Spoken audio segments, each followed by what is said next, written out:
Dober dan in lep pozdrav, spoštovani in dragi gledalke in gledalci. Pred nami je še predzadnja tekma uvodnega spomladanskega kola. V Ljubljani v Šiški se bosta sestala Bravo in Tabor Sežana v 20 tekmah.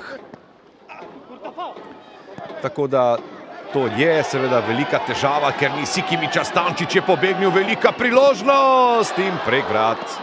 Včeraj tudi izgubil proti Triglavu dokaj visoko s 3-0, kar pomeni, da je točkovna razlika. Še en dober poskus. Morda pa bo tudi odločilno pri kakšni napaki, nikoli se ne ve. Predložek je sicer dober, priložnost za Nukića in gol! Ne!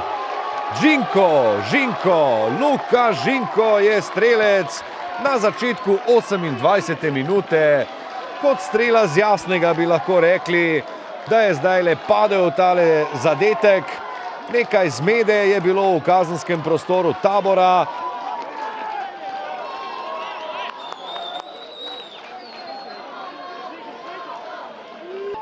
Serž.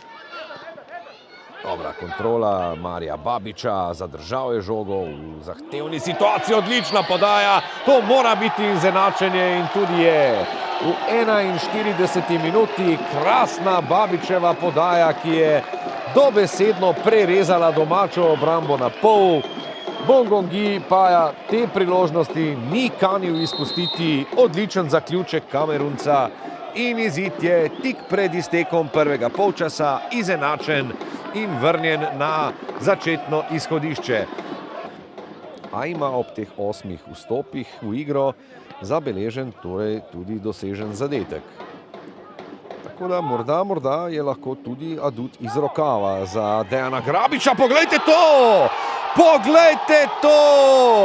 Neverjetno, na začetku 84. minute je Dejan Grabič dejansko potegnil aduta iz rokava. Kakšna menjava mu je zopet uspela in Miha Baturina. No, tu naj se opravičim, pomislil sem, a gre gotovo zelo podobno tudi za Baturino, ki je vstopil v igro le nekaj minut pred tem.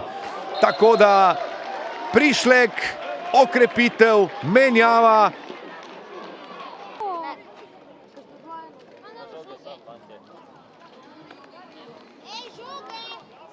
Super za rezultat. Nam igra ni stekla tako, kot smo si želeli. Res je, da smo, mislim, da v pripravljenem obdobju napredovali na planu igre. Zdaj, na trenutke se je videlo, da lahko z nekaj več kontrole prihajamo do zadnje tretjine in tam tudi kaj ustvarimo. Ni še to, kar si želimo, ampak v tem trenutku ne pomembno, pomembne so 3 točke. Nel periodo della partita, il primo tempo, soprattutto nei primi 20 minuti, abbiamo avuto 3 palle gol.